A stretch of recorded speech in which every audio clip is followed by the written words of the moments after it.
Okay, hi everyone. Welcome to the Topos Institute Colloquium. So here at Topos, in our colloquium, we usually have talks of three different kinds. We have talks on fundamental science and mathematical theories. We have talks on technological innovation. And we also have talks on ethics and society because part of our mission is to promote pro-social use of and actively reducing risks from system technologies. And today we are very pleased and honored to have Maurice Chiodo. And Maurice, he has been working in the math department for more than 20 years of his life. And in the last 7 years, he's now looked more at issues of ethics and society. And in fact, Maurice is right now in the Center for the Study of Existential Risk at Cambridge. And today, he's going to be talking to us about normalizing ethical reasoning for mathematicians. Whenever you're ready, Maurice. Thank you so much. Thank you, and thank you everyone for coming along today. I hope everyone can see and hear me okay. So yeah, just to mention, I've been a maths reader most of pretty much all my professional career. I studied mathematics in undergraduate. I did a mathematics PhD, several mathematics postdocs, and other jobs like that. And about 7 years ago, during my mathematical work, I sort of realized that mathematicians were doing some not so great stuff, and that we should probably talk about it and think about it and sort of understand what's going wrong and how we might fix and adjust and improve this. And 7 months ago, so I set up a project, the Cambridge Ethics in Mathematics project, and that's been going since early 2016. And 7 months ago, I changed jobs, so I went from the mathematics department to the Center for the Study of Existential Risk, specifically to work on ethics in mathematics, and that is now the sole focus of my work. So I guess just a quick overview for those in the audience who aren't terribly familiar with this sort of idea. And I know many people will sort of turn and say, what are you talking about ethics? But it's just mathematics. There's no ethics in mathematics. It's abstract and it's pure and it's all this sort of stuff. And this is all, I think it's always best introduced via examples of things that mathematicians and mathematically powered technologies have done in the past that have kind of blown up in our faces or someone else's faces. And so you can sort of go back maybe, well, a long time to looking at how mathematics has been used as a tool of war and in warfare. And that goes back to sort of antiquity. So we've been doing that for quite a while. You sort of go forward a bit and look at the harm from misuse of statistics, and that's been happening at least since Victorian times. So sort of 150 years ago, we realized that we could use statistics to do stuff, and then sort of 5 minutes later, realized we could really mess things up with it. Then you wind forward a bit, and you look at, well, what happened in, say, the 20th century.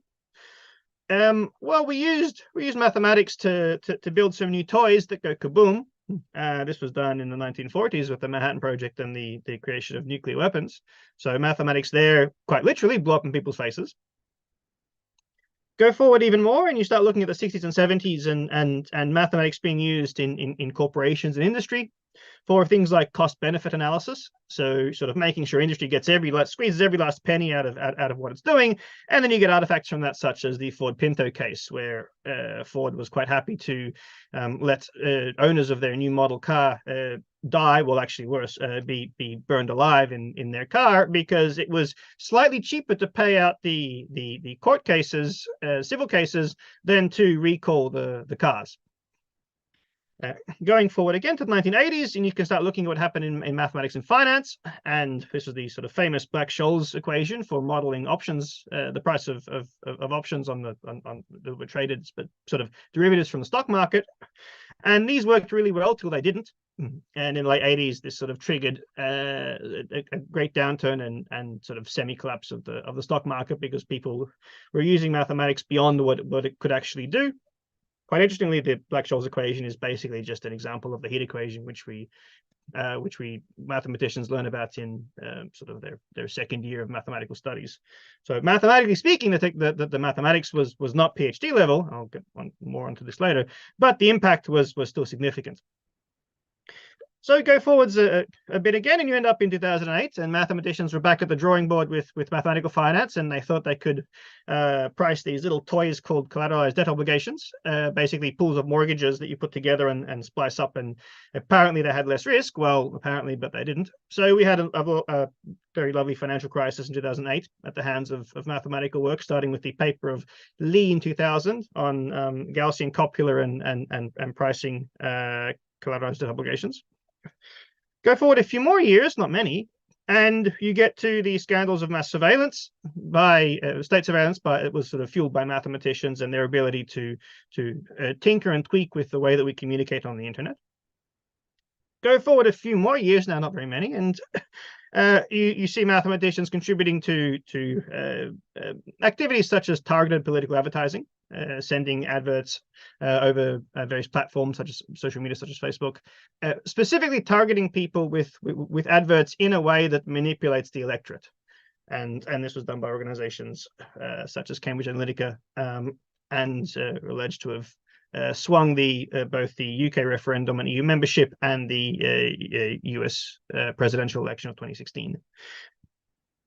Go forward just a couple more years, and you see mathematicians, in this case, trying to help model things like a global pandemic, but in some circumstances doing it so badly that their modeling was actually much more harmful than had they just done nothing.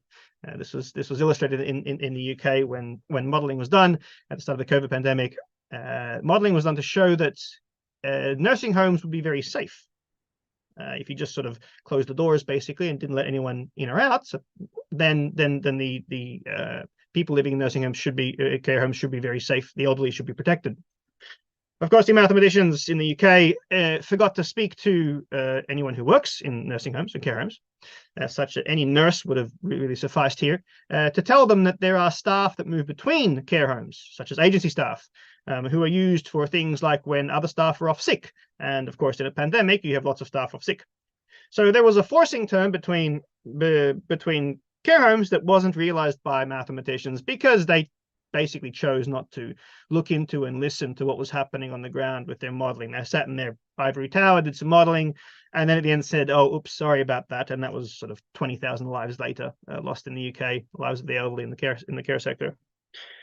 And then you creep forward a few more years, or actually around the same time, and you see mathematical work appearing in sort of more public discourse, ideas such as bias in algorithms, harmful AI. I don't need to go into all the details at the moment of what harmful AI means and what bias in algorithms means. This is quite well discussed in society, and you've got to realize that it is quite often mathematicians, the mathematically trained, working at the heart of these things.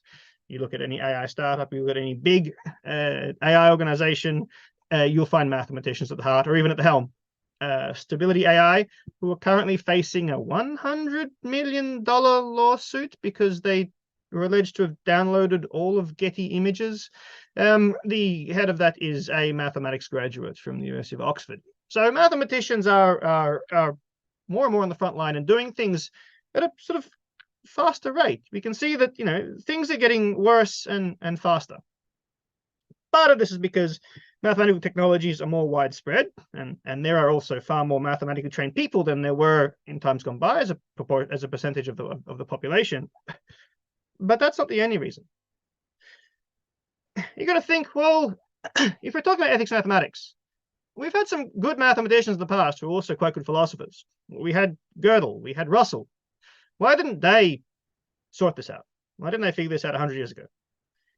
Well, two main reasons. One, 100-ish years ago, when these people were part of the academic mathematical community and involved in training new mathematicians, everyone who studied mathematics would have studied some philosophy in the past, probably quite a bit. You couldn't get into a university degree without studying significant amounts of mathematics, of course, with significant amounts of philosophy.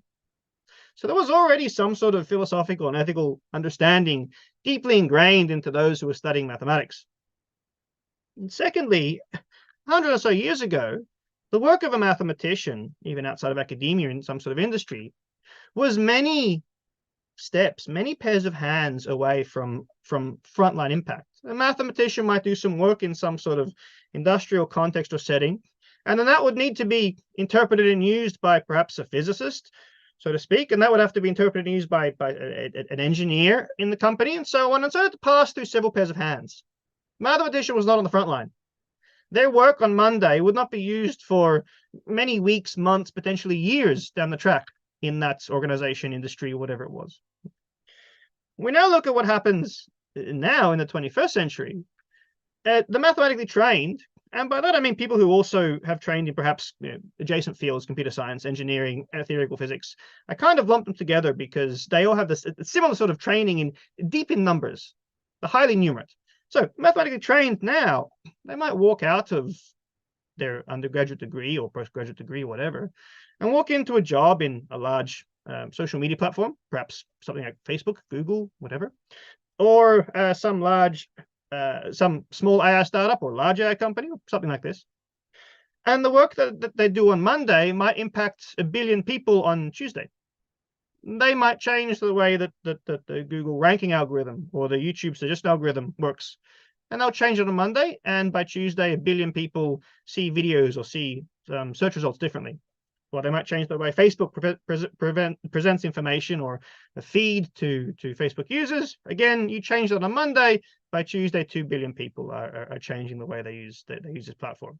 So the proximity of the mathematically trained to the people that they impact and the scale and size, the number of people that they impact, has changed significantly. Mathematicians are now really on the front line. The work they do almost immediately affects people, and it affects a lot of people, especially in the technological sectors. C.P. Snow started to realize this in the 1960s with his book, The Tale of Two Cultures, where he discussed the ever-widening gulf between those studying the hard sciences and those studying humanities. And he saw this as a problem then, and that was about 60 years ago. It's only gotten worse. And in fact, in recent years, you can have a mathematics graduate, finishes a 4-year mathematics degree, who hasn't written a paragraph of English prose in over 7 years. They may have done their latter schooling in highly technical disciplines, mathematics, physics, and then 4 years of hard mathematics or dense mathematics. They will not have written a paragraph of prose in 7 years. That's probably a third of their life by that point. And if they've done a PhD, they may not have written a serious paragraph of prose in over a decade. And if you haven't written a paragraph of prose in 10 years and you're 25 years old, then writing paragraphs of prose isn't really your thing anymore. So this connection to understanding the humanities and what it means to be human the study of human society is moving away from those who study mathematics more and more. And so this is the problem that we face. And the question is, what should we do? How do we teach anyone to responsibly interact with something that's potentially dangerous? Now, of course, mathematics can also be used for good, but there are clear potential dangers in the use and application and implementation of mathematical technologies. So how do we teach anyone to responsibly interact with something potentially dangerous? Well, think about how we teach children about road safety. Let's go back to the drawing board here. Teach a child about road safety. There are roads. Children have to learn about them. Well, the first step is that you start from a young age. You don't teach children about road safety at age 27, because by this point, they're probably already dead. So you need to get them a little bit earlier than that. So you're going to start them when they're quite young. Basically, as soon as they're old enough to walk to the road or be near the road or interact with the road in a serious way, now they've got to learn about how to do it safely. You then need to inform them about what's on the road and why it's dangerous. Perhaps some examples. There is a big car coming, and if it hits you, it'll really hurt. And sort of simulate tapping their hand and saying, well, that hurt a little bit, a car will hurt much more. So explain what's on the road, what might happen, what the consequences are. They might feel large amounts of pain or worse. You then need to train them regularly. You can't just tell them once, because they'll forget. Or they might know it if you ask them, what's on the road? Oh, it's big cars and trucks. Okay, but if a basketball rolls onto the road, they might run out to get it, and they forgot in that moment that the big cars and trucks are coming. So you need to regularly train it into them so it becomes second nature. So whenever they're near a road, they think, oh yeah, road, cars, trucks, be careful. So second nature to stop before crossing, look for dangers, look both ways, all the sort of standard stuff of road safety. But you also need to set a good example. There's no point spending months and years training a child to cross the road safely if they see you or another grown-up jaywalk in front of a bus. Because all they need to do is see that once, and it'll undo all the good work that you've done trying to train them about road safety. Because they realize, oh, the grown-ups don't really care about road safety, so nor should I. So you need to set a good example by not downplaying road safety, not jaywalking on a busy road, not letting other adults in front of them demonstrate likewise.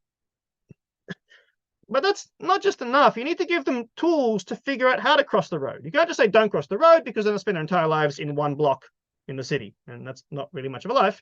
So you need to learn, okay, we can go and find some traffic lights or an underpass or an overpass, or wait till there's completely clear traffic either side and then move across the road. And then, don't do it if it's dark or raining, all these sorts of things. Give them tools, not an algorithm. You can't write an algorithm to cross the road, but give them tools to understand and seek out solutions. Identify problems, seek out solutions to cross the road. And then if you're really keen, you might teach the children that there's even more they can do than just look out for themselves. They might be able to look out for others and help them also. How to sort of talk to other, if they see other kids running across the road, talk to them, slow them down, report it to an adult, do something like this. Take time out of what they're doing to help with road safety for others. Okay, so that's how we teach children to interact with roads safely. So now, how should we teach mathematicians to interact with mathematics in the world safely? It's the same process. Firstly, you start early on. You start this at the undergraduate level. If you can do it earlier, great. But then at the undergraduate level, you have a room full of mathematics students. And you start them on day one and say, we are going to talk about the ethics of mathematics and the risks to society of mathematical work. And we're going to do this from day one. Not the last lecture of the last course in the end of third or fourth or fifth year, from day one. And you do some on day 2 and some on day 3 and so on. You inform them about ethics in mathematics through perhaps a focused standalone course, where you might give examples, as I've given earlier, on things that have gone wrong with mathematical work, either deliberately or sometimes, actually more often, accidentally. Most of the problems are more of a oopsies than a deliberate malicious act, but those oopsies can still lead to significant harm and losses and perhaps even death in society. You don't need to explain why this happens. Explain what sorts of things happen as we do our mathematical work that lead to these sorts of consequences, these sorts of examples, and say, well, here are the actual consequences of these things. This is what happened to this group of people. This is what happened to this part of society, this part of democracy, whatever the example that you're using. And for this, I have a set of ethics and mathematics lecture note sort of assistant toolkit that I'm developing at the moment, and it'll contain a set of examples, a set of topics to cover, and it lets you build your own ethics and mathematics lecture course. It's like a box of Lego bricks. I can't design an ethics and mathematics course for you because I don't know what your audience is. I don't know what they know, what they don't know. I don't know what the context is. I don't know what the relevant examples are. Maybe you're an institution that talks more about mathematical finance. Maybe an institution that talks more about cryptography. There are certain examples that are more or less relevant to your audience. But I can give you a Lego box, and you can pick out the bricks that you think are most relevant, pick out the sort of conclusions, pick out the sort of exposition as to why this happens, put it together in a way that works for you and your audience. So I'm producing that resource at the moment. It's not out yet, should be out by about March, April next year. It's a bit of a job. I've given this lecture course in Cambridge several times over the last 6-7 years. You can find a full recording on YouTube going through the Ethics and Mathematics project webpage of the 8 lectures that I give. And you can even watch it at 1.5 speed if you're particularly bored with my talking speed. So build a standalone Ethics and Mathematics course. Is that enough? No. Just like you can't tell a child, be careful of the cars, because they'll forget. So you need to train them to think about ethics and mathematics regularly through routine exercises in mathematics with an ethical component. You wouldn't expect the student to go to a topology lecture course and at the end of 24 lectures, no topology. There's no way that would happen. They have to go home and study and do exercises. We all know that the best way to learn mathematics is not to have someone tell you, it's to go home and practice it. For every hour you spend in the lecture course, you've got to spend 9 hours at home practicing it.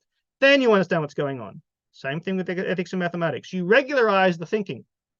You present students with embedded ethics, things like exercise sheet questions, with an ethical component, real mathematics exercises with a real ethical component, not tokenistic dumb maths exercise, not tokenistic dumb ethics question. The two are properly intertwined.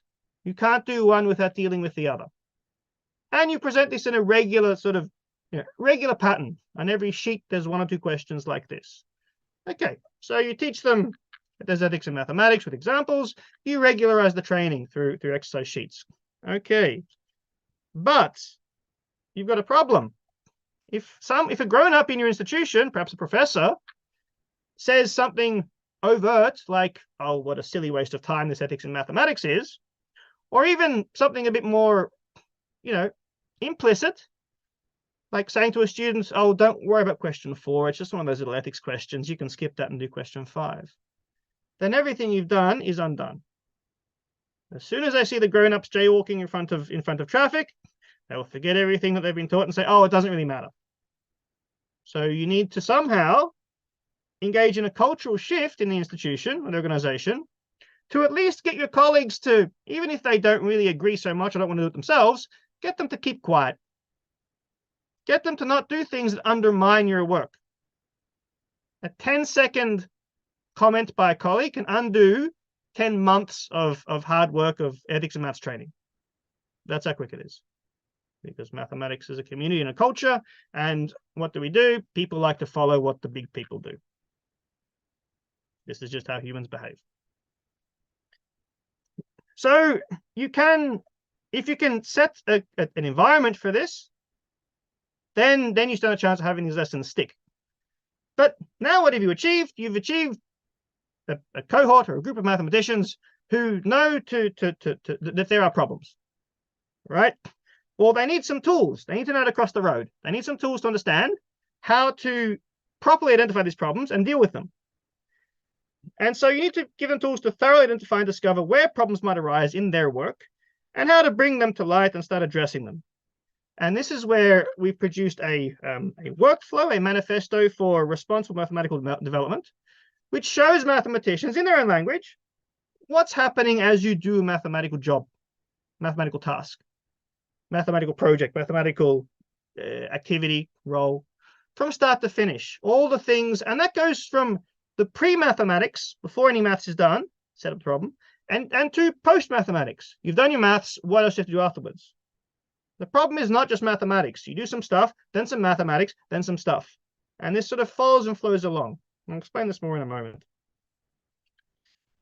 And what you can even do beyond that, once you've explained to students and the like that there are ways to actually identify societal and ethical issues in mathematics, you can explain to them that ethics is not a binary state.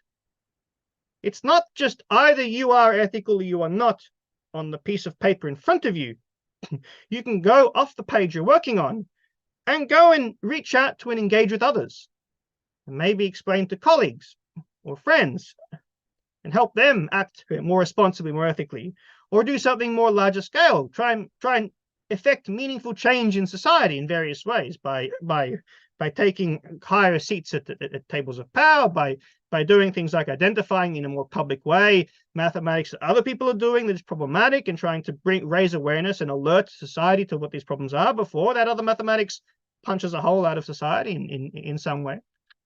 So you can also help students understand that mathematics is not binary, and there are different sort of levels of ethical engagement that they can sort of go to should they want to. I would think those at the Topos Institute, you've crept along and you now have sort of a much greater level of ethical engagement than perhaps the mathematician sitting at their desk saying, right, I want to make sure that my work is good and safe, but I'm not going to go out of my way to help the person next to me, just so long as I'm doing the good stuff. At least that's a start. And I tip my hat to those mathematicians who are at least looking for the work on their page, because most do not. So here's where I'll display a little slide. This one. So as I discussed, I hope you can all see that, the key aspects of normalizing ethics and mathematics. You need a standalone course on ethics and maths. You've got to teach this in a deep way. You can't just talk about it in 5 minutes. It takes a while to explain it properly. You need embedded ethics questions on exercise sheets to really regularize the thinking so it becomes habitual. You need a welcoming environment from colleagues, because as soon as someone else in the faculty says, I think this is a waste of time, then you've wasted your time. You need to provide actual tools to mathematicians to help them identify ethical problems. I've had students in my class say, yeah, we get it. Well, now what do we do? And early on, I didn't have something to give them. So I had to go make something. Here's what you can do to actually go, not an algorithm, but tools. A hammer is not an algorithm. I can still make a house with it. And then going beyond and saying, well, those of you that are particularly keen, you can really reach out and go forward and understand ethics in the binary. You can reach out beyond your own work and to help others.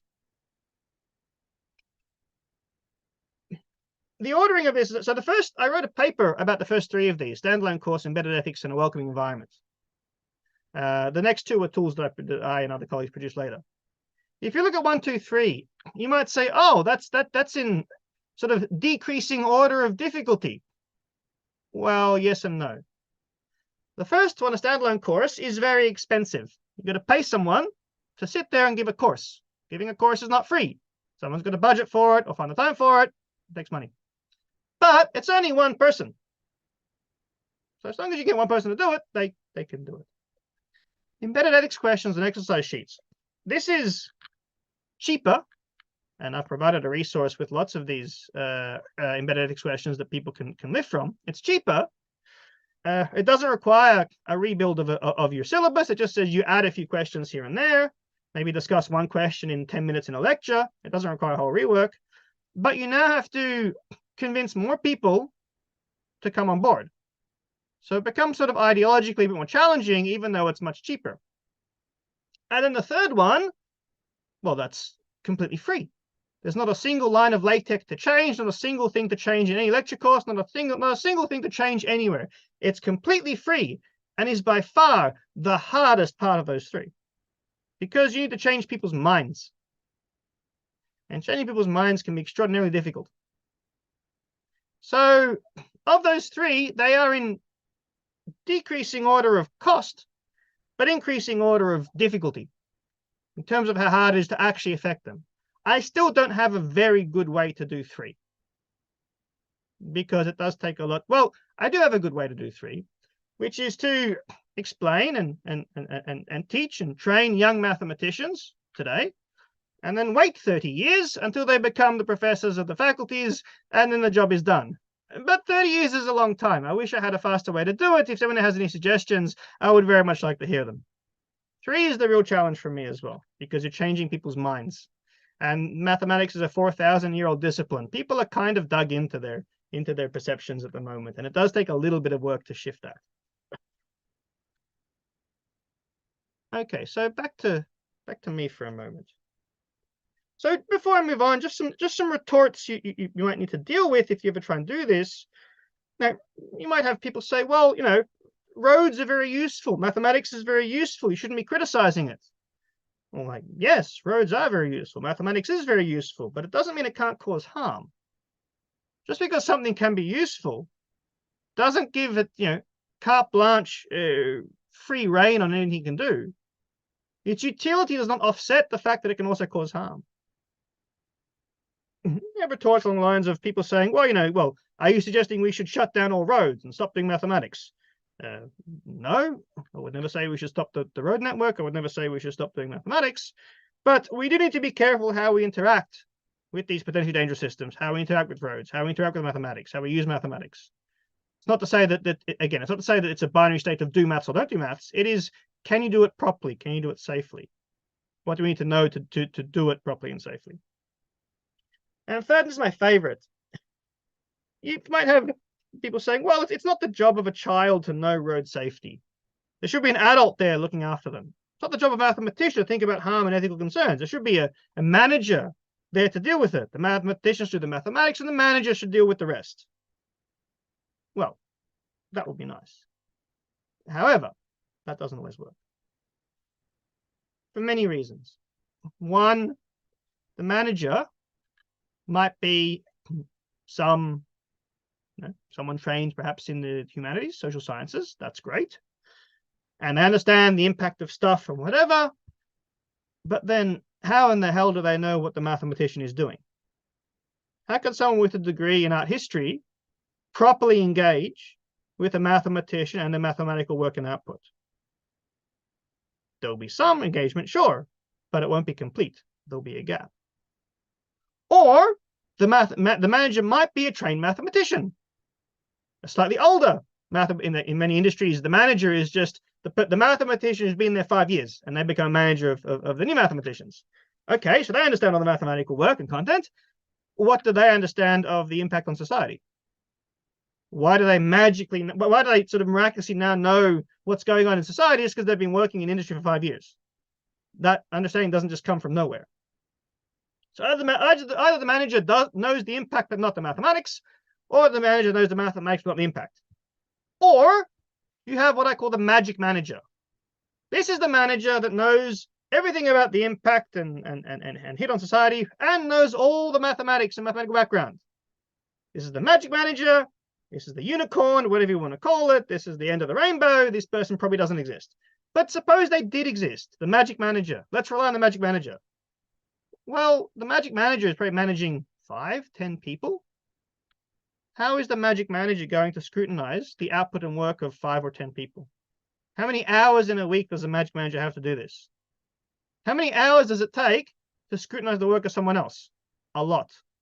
The magic manager hasn't got the time to scrutinize everything. So therefore, there's no one left to consider this but the mathematicians themselves, to some extent. They can certainly ask for help and seek help. But there are certain bits that they can't do by themselves. So that means the managers can't do it by themselves. So it's left to the mathematicians doing the work to consider these. Okay, so I've spoken about these various pieces that need to go into educating mathematicians. The first is a standalone course. I mentioned you can watch my standalone course if you want, and I'll produce resources to make use of this. Anyone wants to make their own course. It's important to use examples first and foremost to convince mathematicians that there really are ethical issues in mathematics. And you do this by just picking up a basket full of examples and throwing it at them. And after 5, 6, 10, 20 examples in different areas of mathematics, they realize, okay, I get the point. This is not just statistics. It's not just cryptography. It is all of mathematics. Fine, there exist ethical issues. But hear the word, there exists. You've proven an existential statement. At which point the mathematicians say, well, there exist ethical issues, but it won't affect me. There's one over there, but I'm over here. So now you need to explain that for all mathematical work, ethical issues can arise. You now need to prove a universally quantified statement. And you can't do that with examples. Well, you can try, but it'll take you a damn long time. You need something else. You need theory. We can prove universally quantified statements. We just need theory rather than examples to do it. So how do you do this? You explain what goes wrong. You explain how the usual training of mathematicians makes them blindsided to certain aspects, certain things. How they're unable, how their focus on mathematical work, their focus on stripping away unnecessary details means they often miss stuff. Their focus on just the mathematics means they fail to engage with people who are not mathematicians but might have something to say. If you're going to do modeling for care home sector, you should talk to a nurse. You don't really hear that in a maths lecture. Make sure you talk to a nurse when you do mathematical modeling. Never heard that before, but it's important. So you start to explain the things that keep going on, the underlying problems. So these students can realize, wherever I go, whatever I do, I have these underlying problems I need to deal with. They'll always keep arising. So this is how you sort of put together a standalone course. That's a very rough outline. As I said, you can watch my course and pick up my resources once I put them out in the next few months. So I don't know they're not out yet.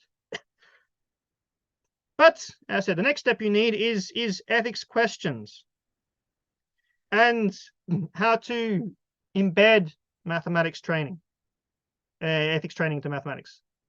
It's called embedded ethics. And there are ways to do this. You can pick up examples to regularize the thinking. It really does just take doing it once a day, every course. If you just do it in the applied courses, people will think, oh, I study pure mathematics. I don't need to worry about this. And then they go and do their PhD in Galois theory or whatever, and then go and work for some cryptography company or something like this. And you realize, well, hang on a minute. You've got this idea that pure maths is value free and neutral. No, I'm sorry, that's not true. So you need to find a way, and I've provided some of these resources, and I keep providing them actually, a way to embed ethics into all mathematical exercises, as in all mathematical courses. Not every exercise, but every course should have some exercises like this. An example I give to students is this example by Bonnie Schulman originally, the oil pipe problem. You say, well, there's an oil rig in the middle of the ocean and a refinery on the shore, and want to build a pipe from the rig to the refinery. How should you do this? What's the optimal path for the pipe? And you give them the cost of the pipe underwater, the cost of the pipe on land, and they all go and do some calculus and compute the minimum cost pipe. And you say, well, why is the minimum cost the optimal? And they say, because cost minimization is optimal. But he says, well, if you're the guy selling pipe by the meter, you probably don't want to minimize the amount of pipe sold. You want to probably maximize the amount of pipe sold. So you could get them to start thinking about things like what else is on the ocean floor, what else is on the shore, what are the long-term effects? Certain bits of pipe harder to maintain? Are they more likely to leak? What's the difference between a leak on the shore and a leak underwater? And get them to realize that the question, what is the optimal pipe, is a very value-laden question. And optimal does not necessarily correspond to cheapest. And you can start to already in the first year calculus question, you have a deep ethical discourse that can go on. Another one is a question on transmissibility of diseases. And it's possible, setting up some differential equations with certain parameters, to show that under certain conditions, a disease might have a certain mortality rate, say 4/5, I think was the number here, that leads to a certain number of people dying. And then if you reduce the mortality rate, more people die. How does that work? Well, the disease transmits itself more. So ultimately, all people die. So it seems counterintuitive, but this is how it operates. A low mortality rate can lead to more overall deaths. And so you get students to sort of calculate this and say, well, here's, the question is, we have a potential vaccine for a disease that reduces the mortality rate from 4/5 to 3/5. And as a result, you see this overall increase in total deaths. What should be done, and what can you do as a mathematician? Because often mathematicians will think that, oh, we get to decide. Well, Oppenheimer realized pretty quickly that he didn't get to decide. He got to build a bomb. He didn't get to decide how to use it. You might do some mathematics, but then realize you're powerless to stop its use afterwards, or powerless to influence in the way that you wanted, or haven't properly thought about what the consequences are. It's a difficult question. What should society do in that instance? And unfortunately, many students I've spoken to have said, well, it's obvious you don't hand out the vaccine because then fewer people die overall. It's not that they take that position that worries me, it's that they say it's obvious. And they dismiss an entire field called medical ethics, which has been working for the last 100 years on dealing with these exact problems in society. And so you can quickly, in one simple differential equations question, wedge in almost the entirety of medical ethics as a starting point. It can be done. And you can regularize this in all the courses that are taught. But it's not just enough to tell mathematicians, okay, there's problems. They might quickly say, well, that's great, what should we do? And it's good that they say that, but they need to give them something. And so what we can give them is some sort of description, and I'll share my screen again, of a workflow, what we do as in mathematical development. And this is what I call the 10 pillars for responsible development of mathematical work. It shows you how you do mathematics in a sort of industrial or sort of commercial setting. As most people trained in mathematics don't end up as academics. Most go and get some sort of paid job doing something. When somebody pays you money, it's because they want you to do something. So you start off with just looking at, well, deciding whether to begin. And why are we providing this mathematics? Should we even do so? Is it even the right thing? And let's go back to the oil pipe problem. Is it even the right thing to be building an oil pipe? Should there be something else that we're doing?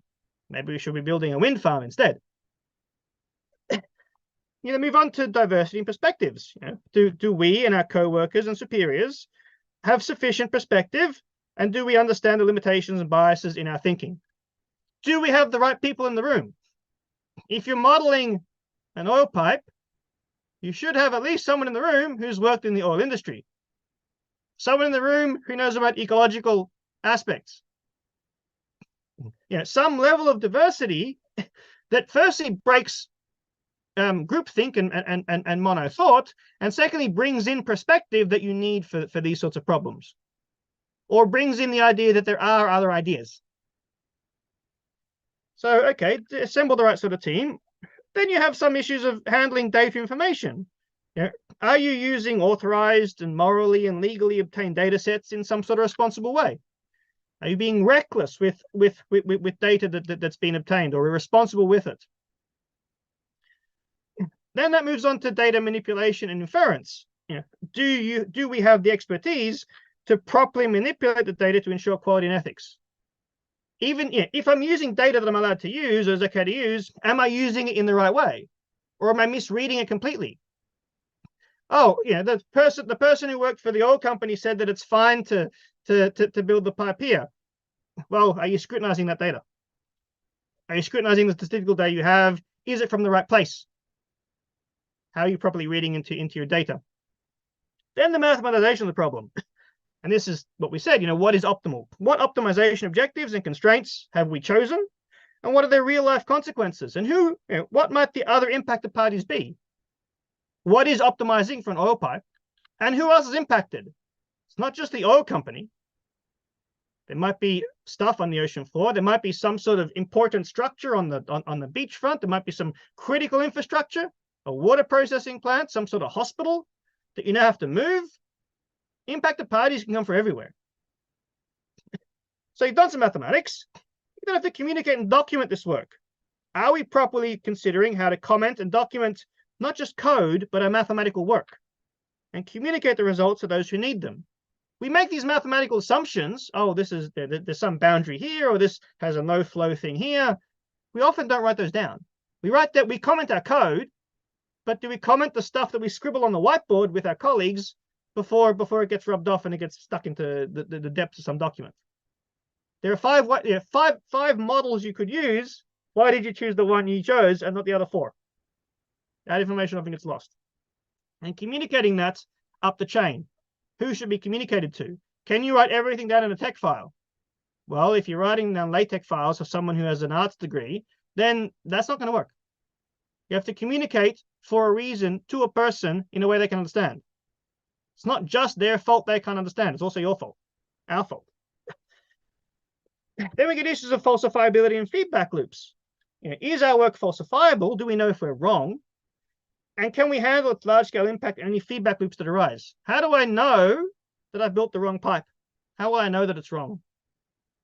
How will I be able to tell in the future that this is actually a mistake? And what's a large-scale impact? Can I handle large-scale impact? Okay, the pipe leaked. What's the impact of that? That's huge. Can I afford to deal with the fallout of that? Cleaning up an oil spill is really, really expensive. Extraordinarily expensive. And the impact of an oil spill is huge. Okay, but now we deal with explainable and safe mathematics. Is our output actually explainable? Okay, here's the optimal pipe. Why is that? What can you tell me about that to explain to, say, a manager, a politician, a journalist, wider society, why we're building a pipe here? And you can't throw calculus at someone if this is what you're doing. Why is this now some semblance of optimal? This often comes from AI as well, explainable AI, but this happens to all sorts of mathematical work, not just certain subsections. And is there proper follow-up and maintenance? Safe mathematics, what's the maintenance? What's the follow-up? What's the monitoring? Does the pipe have little sensors on the side that says when something's going wrong, when the pressure drops? or some other monitors to see what's going, or whether there's a change in circumstances such that what was considered optimal now is not optimal in 5 years' time when the environment changes, the ocean currents change, the shore changes, the nesting seagulls change, something changes. How are you checking that your good solution now is a good solution in 5 years' time, or it's still working in 5 years' time? And of course, mathematical artifacts have politics. If you build an oil pipe in front of a politician's house, you're in trouble. Are we aware of the other non-mathematical aspects and political nature of our work? What will society say if we try and build an oil pipe down a beach? Maybe it's a beach no one goes to. Maybe it's a very popular beach. Maybe it's a beach that environmentalists have great concern about. Maybe there's very legitimate concerns. Maybe there's private individual concerns. Again, you build an oil pipe from a politician's house, you have all sorts of problems. How do we earn trust in ourselves and in our product, so people can actually take our output in good faith and know that we're doing something good and not attack us for it? It's happened in the UK. Mathematicians were asked to predict exam grades for students in 2020, high school students. And they did some statistical analysis that was sort of bogus, but it produced something. And society snapped back. And there was basically riots in the streets. And at the end, the politicians couldn't handle the heat. And they threw the mathematicians under a bus and said, oh, it was a mutant algorithm that produced the exam grades. So the mathematicians had no political defense mechanisms. They just got, swept away. What's the politics situation? And finally, and one that mathematicians never consider, what's the emergency response strategy? What's your I messed up button? If you think you've built an unsinkable ship, there's a company called White Star Line you'd have a discussion with. You need lifeboats. You need monitoring. You need something that will check if something's going wrong, can fix it, that isn't more mathematics. Amazon had this problem a few years ago. This recommender algorithm. If you were searching books on suicide, the recommender algorithm would recommend that you buy a length of rope. What do you do? What do you do when you ship the length of rope to someone who was searching a book about suicide? Now is not the time to write more computer code. You have to go and chase down the postman. That's called an emergency response strategy, which aren't things that we're really taught about as mathematicians. Non-mathematical response strategies, non-technical response strategies for when things go wrong, and a support network to help when things go wrong and help us when things go wrong. Because if that rope reaches the recipient, not only will the recipient suffer harm, you'll also suffer harm. Society will possibly pin something on you as well. Us as well as mathematicians. So these are our 10 pillars of responsible development. And they work for other subdisciplines of mathematics. You can rewrite that entire page for AI, for statistics, for finance, for cryptography, operations research, any part of mathematics you like. And actually, we're looking to rewrite this with overlay documents for different areas of mathematics. And we would encourage anyone who's interested, who has specific expertise in other disciplines, to help us rewrite this for statistics, for example, for AI, for example. Okay, but ethics is not a binary state, as I've explained before. We can do more than just worry about what's on the page in front of us. And we sort of break this up into various sort of levels. And I explain why I use the word levels in a moment. Just to say, like, level 0 is the argument that, well, there's no ethics in mathematics. I just do maths, abstract, blah, blah. And you can move to level 1 of realizing, yeah, there's ethics in the mathematics that I do. Fantastic. It's already a big step. Not many mathematicians are there. But then you can move to level 2 and say, well, this is so important, I should be telling other mathematicians about this. I should go to the person next to me, or the person next door, or the person down the road. I should set up an ethics in mathematics lecture course, something like this. I'm now moving off the A4 page in front of me and going and talking to other mathematicians about this. But then you say, well, maybe I should do more. Maybe there's problems in leadership. The system is a bit broken, and how things work, and those in power are influencing us badly as mathematicians. We can't control this enough. So you go and take a seat at the table of power. or you challenge the table of power. Either go into a position of leadership, in some sense, industrial leadership, political leadership, or do things to challenge leadership. Basically, either take a seat at the mahogany table or throw a brick through the window onto the mahogany table. One or the other. Each of these is, in a way, changing the power structure. And then the really hard one, sort of level 4, is going out and hunting down bad mathematics done by others. And this can come in two ways. It can come in mathematics done by people who are not very well trained in mathematics. So you're hunting down the bad mathematics of people who aren't mathematicians. And this happened in the Sally Clark case. She was convicted using bad mathematics for killing both her children, where in actual fact it was by cot death. And it took some other mathematicians to sort of hunt that down. It was quite bad mathematics done by someone who was not properly mathematically trained. Or you can chase down the bad mathematics done by real mathematicians and hunt down the people who know mathematics and are using it maliciously, but in a way that's quite invisible to 99.99% of the population. That's the hardest level to reach. And I'll explain why I call these levels. And I was once criticized for this, saying, you're saying these are levels as if they're like levels of attainment. No, not levels of attainment. What I mean by these levels, they are measuring the distance from your own mathematics and how much of your mathematics you do. At level 0, you do max mathematics, your own mathematics. Doing maths. Don't have to stop. This is great. All day, all night, do maths. Level 1, you've got to sit back and pause and reflect on the mathematics you do. It takes you away from mathematics for 5 minutes.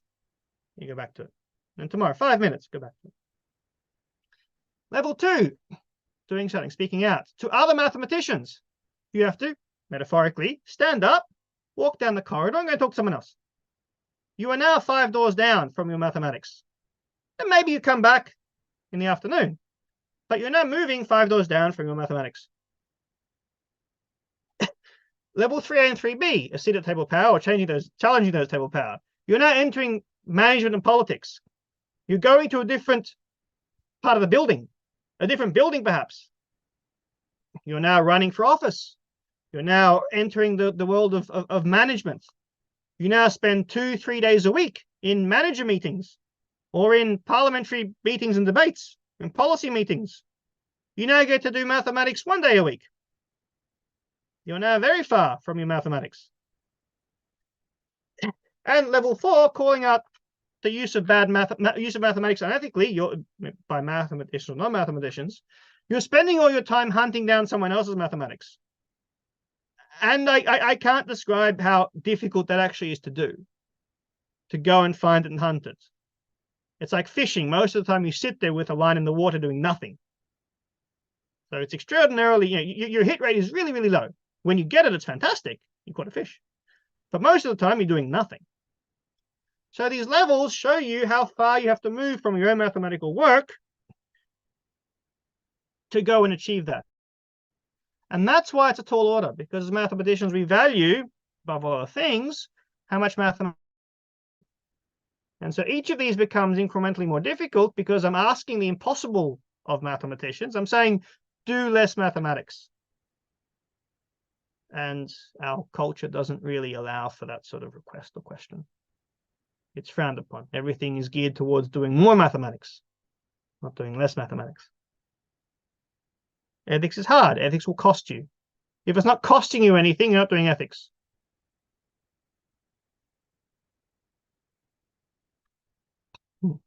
So I hope this has sort of been a semi-convincing overview of the importance of ethics and mathematics, why it needs to be addressed, ways that we can address it, and ways that can be made effective. This is not an obvious thing to do. There's no deep existing resources for this. At best, going back through the decades, every sort of 10 years, somebody writes a 3-page paper about some bad thing that happened in mathematics, and it goes in maybe the notices of the AMS or something like this. And then people sort of grumble for a bit, and then there's silence 10 years, and then 10 years later, another one happens. A good example is people call for Hippocratic oaths in mathematics, Hippocratic oath in statistics, Hippocratic oath in AI, Hippocratic oath in mathematical finance, Hippocratic oath in whatever mathematics you choose. as if writing a one-page Hippocratic Oath PDF is going to solve everything. And I have a whole paper on why Hippocratic Oath in mathematics is necessary but not sufficient. You can't just get someone to read a one-page PDF and expect that everything will be fine. As I've explained, it's a big process. So I have a whole project running, and here are some sort of links and resources to that. And now that we're at the end of the talk, I'll go through all the slides just so that whoever's watching on YouTube can go through the 4 slides. So here is the slide on normalizing ethics in mathematics, key aspects. You can pause it if you want. Here's a slide on 10 pillars for the responsible development of mathematical work. Again, pause if you like. The slide on levels of ethical engagement for mathematicians, but it could be more generally for other disciplines as well. Pause if you like. And some key references. As you can see there, a short piece on the importance of ethics in mathematics, a piece on teaching ethics in mathematics, our recent piece on the teaching resources for embedding ethics in mathematics, so these example questions in mathematics, the Manifesto for Responsible Development, that workflow, those 10 pillars of how to do mathematics sort of responsibly, the 4 levels of ethical engagement, so how you might up your engagement in ethics if you so choose to, and finally the website link for the Cambridge University Ethics in Mathematics project. And with that, I will say thank you to the organizers, and my talk here is now done. The key references will stay at the end of the video so that people can skip to them immediately if they want to. And I think we open it for questions. How does it work now? If someone could help me. Oh, first we thank you for your talk. Thank you, Maurice, and thank you for reminding us that there's a lot of impact in our work as mathematicians, and that we need to train ourselves in ethical thinking. And I also really like all the real examples that you gave and the concrete steps that we can take. So just a quick question: will you be comfortable sharing your slides on our website, the slides that you're showing here? Oh yeah, sure. I just want to make sure they're on the video as well, because PDFs and video files tend to split pretty quickly. So yeah, I appreciate that you do that. And I will also, for the viewers, post Maurice's slides on our Topos website. So yeah, we have time for questions, and the way this works is that you could either raise your hand and then I will call on you and you can unmute yourself, or you can type your question in the meeting chat and I will ask them on your behalf. And we will go for a short time, and then I'm going to end the live stream on YouTube, and then we go to an informal time of questions if people choose to do that on Zoom. So just before you end the video, let me know so I can put the final slide up for 3 seconds, so the video ends on the final slide. That's a good reminder. Thank you. Okay, we have two hands. I think Kevin, you raised your hand first. Kevin, you can. Okay. Thanks, Xiaowei. Thanks for the really interesting talk, Maurice. Really important work. So I want to ask a question that, if you take it as a modus ponens, will sound really skeptical, but I'm probably myself actually taking it as a tollens. So your best example, nearly all your examples were rather applied. Maybe could come up in a calculus course with the oil pipe and stuff, but the fields you listed, operations, research, oil, engineering, AI, these are all rather applied fields. And so, for instance, in my education, after about my second year of university, I didn't, hear any concrete nouns in any course for 8 more years, right? And then, but then now here at Topos, all of a sudden I am hearing the word, actually specifically even oil well again. So I think someone in my position could have used a lot more of this kind of education, but I'm not clear yet on what you're thinking about how to fit this into concrete courses. For instance, in a first analysis course, how can I use any of this framework to think about proving that e to the minus 1 over x squared is non-analytic, right? It's the whole structure of the course is designed to throw away the world so thoroughly that it almost makes me think that we need to redesign the overall structure somewhat to get more applied things in reach. So on analysis, actually, we have an analysis question on this list of questions. I encourage you to go read it. So the question says something like, suppose you have a finite number of continuous functions, show that the max function of the sum of those 10 functions is continuous. Mm-hmm. The question says, provide a nice proof and an ugly proof for this result. Okay, and the ugly proof looks at is like turning points every time another thing becomes the bigger one, and then you sort of got to try and count, but then sort of factor it all together. And the nice proof talks about the max function, and you can sort of show the max function is continuous, and then you can so the absolute function. So show absolute function is continuous, and then the max function can be obtained by some clever sums of the absolute function. So where's the ethics in that? As mathematicians, we learn in an analysis course to look for nice solutions, nice ways to do mathematics. Oh, I want a nice piece of mathematics here. Oh, it's gonna be nice. And so years and years of training to do nice mathematics, and then we go and do some job, because most mathematicians will do a mathematics degree and then go and do some job. We keep looking for nice mathematical solutions. Oh, that's a nice curve. I want a nice little model here. I want to, it's a nice Gaussian. And so we start to squeeze square pegs into round holes. We start to look for mathematics or mathematical explanations of the world by some measure of aesthetics or convenience. I want to be able to find a full analytic solution, not some ugly numerical approximation, blah, blah thing. And so that changes the way that we solve problems. Our analysis course in first and second year distorts our view of mathematics to such an extent that it changes the way we try and solve problems, because we start to learn that one of the things we should really aim for is aesthetically appealing, convenient, workable mathematical solutions, rather than actually solve the problem. When I was talking about the oil pipe problem a few years ago with some students, one student said, oh, so when I mentioned coral reefs and things like this, and I said, oh, so this is not a mathematics problem, and then sort of did this with their hand. And I said, that was never a mathematics problem. I want to build a pipe. I mean, we've been building pipes long before we had, the Romans were building pipes before we had Arabic numerals, right? We've been building pipes using X, V, I, right? We could do pipes before we had advanced mathematics. I want to build a pipe. That's the problem. You use mathematics if you want to. So our training in pure mathematics or pure mathematical subjects changes the way and role that we see mathematics in the world. So it is the most important to insert these examples into pure modules. And I can certainly list off examples of how we do this in pure modules as well, in analysis, in group theory, in number theory, things like this. It is critical that it's done there. It's important that it's done in applied mathematics. It is critical it's done in pure mathematics, so as to not give mathematicians a corner to hide in and say, oh, I don't want to deal with the messy real world. I'll go and do topology. I'll go and do topos theory. I had a student who said, oh, there's no ethics in category and topos theory.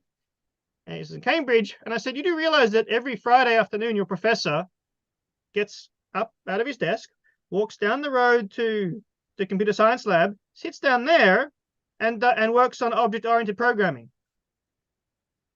And this is your category theory topology, category theory topos theory professor. Like, you do realize he does that every Friday? And they're like, what? I'm like, yes. So it is critical that this is done in pure maths, more so than applied, because once you eliminate rocks to hide under, then everyone's out in the open, and then you can properly deal with this. And I have lots of these pure examples, but I'm very limited for time, so I can't go through them all. I do apologize. Happy to talk. I really like that later. example. Yeah, really nice example. Thanks a lot. The analysis that give an ugly proof on purpose. I think that's really great. Thanks. Thank you, Maurice. Thank you, Kevin. Next we have Xavier. I see your hand is up. You can unmute yourself. Hi, Maurice. Thank you very much for the talk. I really enjoyed it. I come from more of the engineering applied end of things. I do a lot of AI work, and so these questions are obviously very salient, especially today. And I really loved there's two aspects of your talk that stuck out that I'd like to dig into. And so one was, you're referencing of like the two cultures, CP Snow, and like, what is it almost that we can learn from the humanities and like the different ways that they're looking at these problems, and almost sometimes like different protocols of thought and the kinds of different ways you'll come to conclusions from that place. And then also when you're thinking about institutionally, like where do we introduce new courses? Where do we change how we're, when we present ethical questions and this kind of thing? So related to both of those, I've been noticing, I do a lot of work trying to bridge people who work more in the humanities with sort of the computer science, applied world, artists, this kind of thing. And there's a big movement in that space towards thinking more about embodiment and thinking more about emotion and thinking more about this as sometimes the place from which all of our systems and all these other things that we're doing up in more cognitive analytic mode ultimately are coming from, whether or not we like tend to acknowledge that, right? And so what it strikes me is when I'm imagining this ethics course, I'm imagining something still quite heady, which, because that's what universities look like. You know, you come in and somebody's going to give a lecture and there's going to be lots of facts and there's going to look kind of like how aspects of doing math work, and that there's totally a place for that, and there's going to be this rational engagement as part of it. But then when I think about ethics, I wonder, you know, how do we get people to like slow down? How do we get people to stop and notice, oh, this doesn't sit right with me? Something feels wrong in my body when I imagine doing this work or the consequences of it. And that being not necessarily the only ethical foundation, but a critical part of the ethical foundation. And, you know, in other cultures we'll have, you know, like meditation practices, or like maybe someone's church would be their third place where they're engaging in this deeper, like person-to-person relating mode. But that doesn't work so well for those of us who are more secular, like such as myself in the society. And so what are the places and are there ways in the mathematics department where we could encourage people to have a conversation of a completely different tenor, like one where they're pausing and there's silence and there's room to like emote, and all of the places that, again, the humanist foundation from which all of this ethics ultimately emerges. Thank you. Again, a little toolkit I'm building gives, I can't rebuild a mathematics department. It's very hard. It's easier, so to speak, to sit in the corner and do something in that corner than to rebuild the entire place, because you meet resistance from other parts of the department, serious resistance. I'll talk more about that off camera if you want. My ethics course, I make sure that it's interactive. I make sure that it's not just me blabbing at the front for an hour or two, that the students are engaged and have to contribute to the discourse itself, and to how the lecture is going to evolve. I get them to question everything, to stop and reflect on everything. I have this lovely little example. I love doing this one. It's called pens, and I might have the pens here actually. There. There's pens. So I get 3 students at the front. It's about choice. And I give one of the first student, the choice to choose a pen out of my hand. That's the choice. They can choose out of this hand. And so they choose black pen. Okay. Second student, here's your choice. Please choose a pen from my hand. Black pen, black pen. And so they go, I'm an and they choose one. Third student, choose a pen out of my hand. Blue, green, red. And they go, and they, I don't know, choose the red one.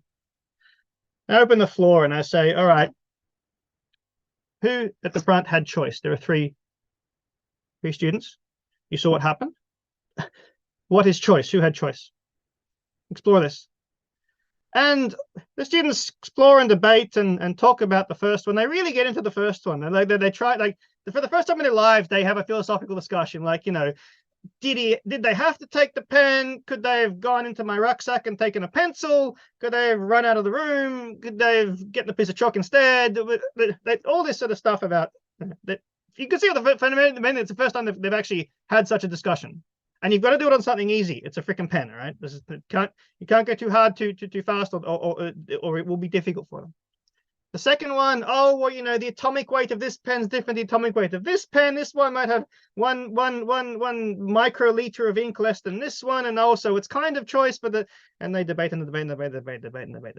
Okay, and then these three, they sort of say, yeah, okay, there was choice, but they could have not taken a pen at all, or not played the game, or something like this, and so they already start to sort of think, you know, well, I could have not taken any pen. And then why did I have to play the game? And it's good when they get to that point. Why I have to play the game? And so you get them to explore this, and it takes time, and they just explore. It's just pens. And at the end, I get them to write their name, each of them to write their name on a piece of paper. So the first student takes the pen they chose, black, and they write their name, and they hold up the page. Second student takes the pen they chose, this one, they write their name, and it's black, and hold the page. And the third student takes their pen, red, green, blue, I don't care, and they write their name in black. So the way these pens work is you can pull the cartridge out of the pen fairly easily, and you can replace it with another cartridge. So every pen that was presented to them was black. And then you say, what happened? And then you just let them talk about it. The purpose of the lecture is to talk about how, as mathematicians, we can be manipulated, even if we don't know that we're being manipulated. And so with an innocent example like a pack of pens that costs about $1, you can get them to start talking and having discussions that they've never had before. In a relevant context, what is choice? I will be faced with choices at work. How will I choose? How will I know if I'm being duped? I had a discussion with some colleagues a few days ago about some researchers in computer science who were working on lethal autonomous weapons, and others in the same department saying, "Oh no, I'm doing drone technology for mountain rescue, little drones to do mountain rescue." I'm like, who's funding that? DARPA. I'm like, what? Really? DARPA's really keen on. There must be a lot of mountain rescue work done by the US military. I mean, the amount of money they're putting into this mountain rescue really is incredible. It's not mountain rescue, obviously. So you can start to get these conversations happening, and you even see over an 8-week seminar series, students who have never had these, kids who have never written a paragraph of English in 5-6 years. You can start to introduce this discourse by using these simple pedagogical tools in a familiar place, other mathematicians around. You don't want to stick a philosopher in the middle of the room because they'll get scared. The students will get scared. Just let them start to explore, and you guide them. You sort of, just tap them away from the edge here and there, but not force them down some middle road. It's possible to do this, but it can be challenging for the students. You don't want to go in with a really deep ethical question because you'll scare them away. And one of the challenges of this sort of teaching is, do you want to teach the most possible content or reach the largest number of students or something in between? How much depth are you willing to sacrifice to get breadth of reach and accessibility? There's no point teaching absolute amazing ethics and maths to one student. There's no point teaching nothing to everyone. So you've got to somehow balance it. And you won't always have control of the institution. So how much control and influence do you have, and what can you set up in that space in a way that allows them to start to talk about things, think about things, rationalize in ways they've not rationalized before? I had students say, "Oh, you're not allowed to trick me." Like, why not? Where's the law that says I can't lie to you? Where's the contract that says I have to tell you the truth? And that confuses them for a little while, but they're smart, so they get around that. They start to realize things, and because no one's prodded them in that direction before. So as part of the teaching, it's not just giving ethics and math theorems on the board. It's getting them to interact and think about stuff. Thank you, Maurice. I hope that. Yeah, Xavier said, do you have, okay. Yeah, thanks, Xavier and Maurice, for that. Yeah. Yeah, so we have, I have a question, and then there's another question in the meeting chat. So I'm going to ask the question in the chat first. This is from Stephen. So Stephen was one of our research associates here at Topos, and Stephen said, "Thanks for the talk. I agree that ethical training for working mathematicians and engineers is important, even if their training is pure.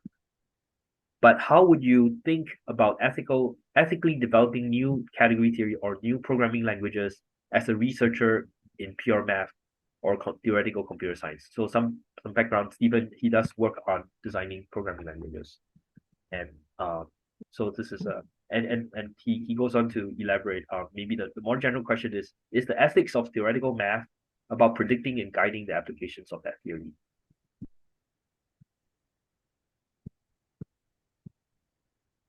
This is partly to do with dual use and the unpredictability of dual use. Yeah, and I like using the example of children because people know what children are, and they can relate to them, and they were a child at the time, even though they might have.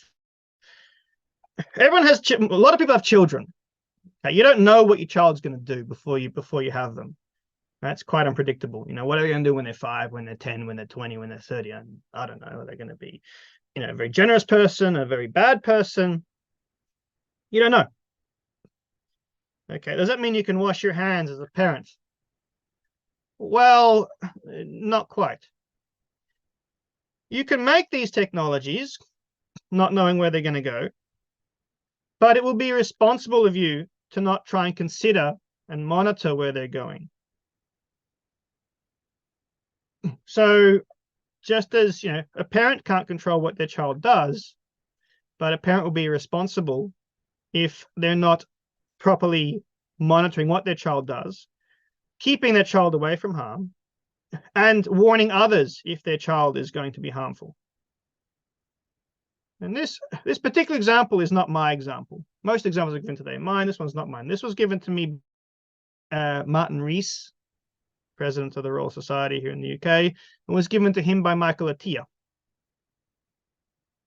So this example comes from high up. Right. Michael's passed away since, but I had spoken to him about these things. So no, you can't predict what your thing is going to do, but that doesn't mean you shouldn't think about it. In 1942, Hardy wrote, number theory, just like quantum mechanics, is essentially useless and will always be essentially useless. 1942, what was going on? Well, the Americans had a tent out in New Mexico using quantum mechanics to build some cool stuff, and the British had a hut out in sort of halfway between Oxford and Cambridge using number theory to do some stuff. I wouldn't expect Hardy to have predicted the Manhattan Project and Bletchley Park. No way. I would not expect any mathematician to predict that. But to refuse to acknowledge that it could happen, to say this will never happen, with no other reasoning than, well, I can't see it happening. Nah, should be fine. That is irresponsible. To be a parent and say, oh, my child will never do anything wrong because they're my child. Well, that's what most parents say. Unfortunately, kids do stuff wrong. So you have to show some degree of responsibility in monitoring and warning. And if you think it can actually be dangerous and you can't keep it safe, then you should reconsider building it at all. You're the one who knows your technology best, who knows your work best. You're the one that just made it. The parent knows their child best. You're the one who's best placed to understand whether it can be harmful and to warn others if it's being harmful or might be harmful. And if it's so harmful, reconsider what you do with it. The question I often ask pure mathematicians is, what would you do if you found a fast factorization algorithm? And I've had one tell me, oh, I would publish it immediately. I said, really? I said, yes, I'd put it up on arXiv straight away. It's my right to do any and publish. It's my right to publish any mathematics I like. And I said, you do realize what the consequences would be of this? And he said, well, yes, but you know, it's their fault for using RSA encryption. It's not my problem. Like, you do realize that you won't be able to eat anymore if you do this. Just to sort of put it out there. And this amazing detachment from I can do whatever maths I like. The consequences are not for me. It's like, you will break the internet. You will not be able to buy food. It will be your problem in 24 hours time when you get hungry.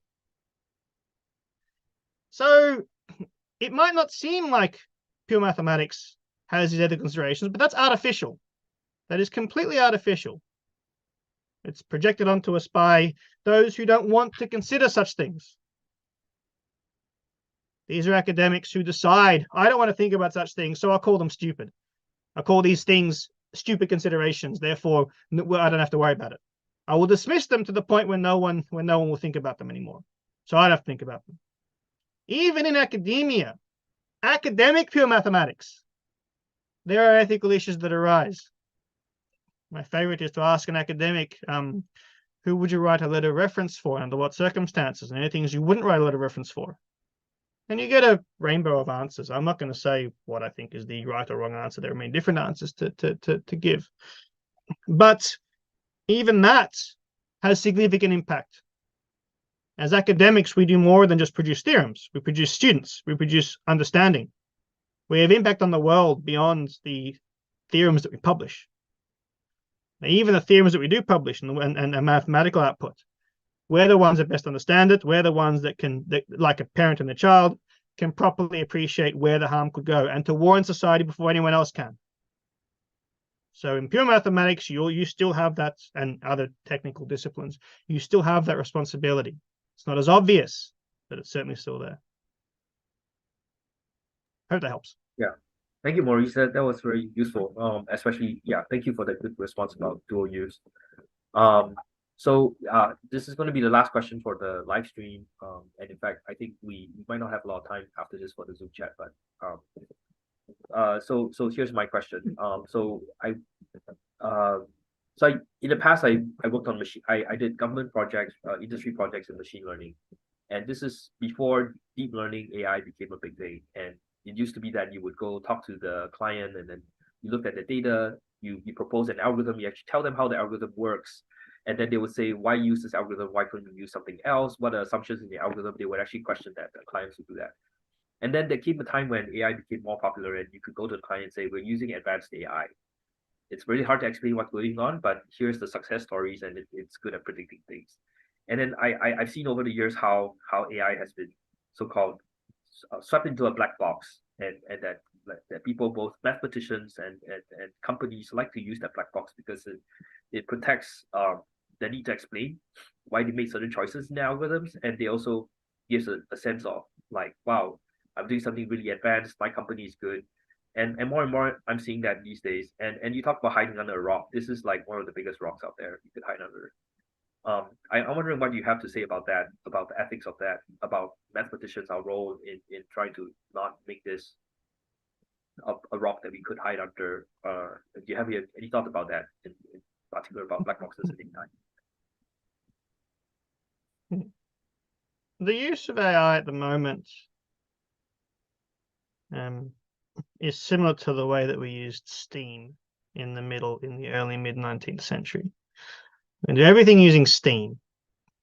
It's quite funny because you get all these companies and stuff. I've worked with many startups giving them ethics advice and stuff like this. And they call themselves, I don't know, stupid name.ai, for whatever you want to fill in a variable stupid name, funky bottles AI, and then they replace vowels with consonants unnecessarily and things like this. And they make some dumb name.ai. The point being that, hey, we're an AI company. And that's great. What do you do? Oh, we use AI to blah, blah, blah. No, what do you do? What do you make? Like, I don't care using AI. What do you're a company, you're going to sell something. Otherwise, not a company. What are you going to sell? Blah, blah, blah, shoe sizing. Okay, so you're a shoe sizing company. No, we're an AI company. Nope, you size shoes. Sounds like a shoe sizing company to me. But we use AI to, I don't care how you size the shoes. You're selling shoe sizes. Just like in the 1850s, a company that made socks was not called, something.steam. Right? They used a steam turbine in the middle of the factory, but you made socks, and you were judged based on the socks that you made. Are these socks good? Are these socks bad? How much did it cost to make the socks? How many socks can you produce per hour? What's your unit price? Is it profitable? How many workers' arms got sucked into the machine as you were doing this? We learned about operational safety a bit later. So this hiding and saying, oh, we're using AI. You can lift the rock by saying, what are you making? Or making socks. Okay. How do I test the sock? Oh, AI technologies, I don't care. How do I test the sock? Does it fit? Does it not fit? How do you know if it fits? Does the sock fail under certain circumstances? Stop telling me the technology that you used to make the sock and show me the sock. And if all you can say is, I use great technology, I use AI, it's like showing me a bucket of steam. I don't care about the steam. I want to know about the sock, or about the shoe, or about the wheel, or whatever it is. I mean, it's AI. It's probably some sort of service. It might be a product, but some sort of service. You know, you're making predictions about when the next rain will happen. I had this great startup I worked with. That was amazing. And they said, "Oh, we predict floods." All right, that's cool. It was me and another lawyer in this ethics consultation. Me, a lawyer, and the people from the startup, AI startup. We predict floods. Cool. Now, oh, we use AI. All right. Great. So what do you do? Well, we break up the world into little like squares, and then we predict the chance of a flood in each of these squares. I'm like, oh, that's good. That's interesting. And they said, yeah, it's 96% accurate. And the lawyer said, oh wow, that's amazing. That's really, really good. And I said, well, hang on, what do you mean by that? And he said, oh, it's 96% accurate. I'm like, no. Where's that number come from? So what they've done is they got a 2x2 grid, and they went through sort of past data, and they said, you know, there was a flood, there was no flood, we predicted the flood, we predicted no flood. And like, look at the dots, and which dots are in the right box and the wrong box. And 96% of the dots were in the right box. And the lawyer started to go, hang on. And I said, yeah, that's because most of the time there's no flood. The algorithm that says no flood is about 94% accurate. So hiding behind technology and then using these funny metrics to say, look how good I am. You can lift the rock pretty quickly by saying, I don't care what technology you use. I don't care that you're using AI. Give me a way to scrutinize your product. And if they say, oh, you can't scrutinize my product, it's so complicated, well, then why would I trust it? If I can't test it, why should I trust it? But we use AI. If I can't test it, why should I trust it? And that usually paints mathematicians and the like into one of these corners. They get a bit stuck in there and say, well, it's mathematics. How dare you question mathematics? Well, I want to know if the socks are going to fit. You know, you don't just call yourself a steam company. Don't call yourself an air company. Tell me what you're doing and how it's working. And if I can't test it, I'm not going to trust it. And back to this, 10 pillars. Is it explainable? Is it falsifiable? You can't hide behind technology now. You never should have been able to. If I cannot scrutinize what you're doing, your output, then your output is unacceptable. Go and find a way for me to understand what you're doing so I can trust you. I'm not going to put the socks on until I know what's going on my feet. Great, I love that. Thank you. That's a very concrete way to help to lift up the rock with whatever situation we're in. So now I'm gonna end the live stream. Hang on. I know you want to put up for a while. Put my slides up at the very end. So I just put all the slides up at the end. So there's normalizing ethics in maths, 10 pillars, levels of ethical engagement, and most importantly, key references. And I'll leave that for 5 seconds and say thank you very much to the organizers for hosting me, and thank you to the audience for some wonderful questions. And most of the time, the reason I can answer a question in real time is because I've been asked this about 10 times before. Mathematicians are very finite in what they poke and prod about this, and I've just enumerated all the questions, and so that's how I'm doing this. By the way, there's no magical insight. It's just I've done this before, and after a while, you catch everything. So there's the key references, and yeah, you can. Yeah, happy to end the video now.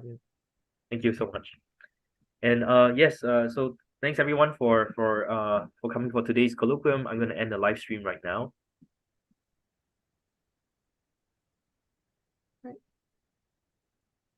Okay, so the stream is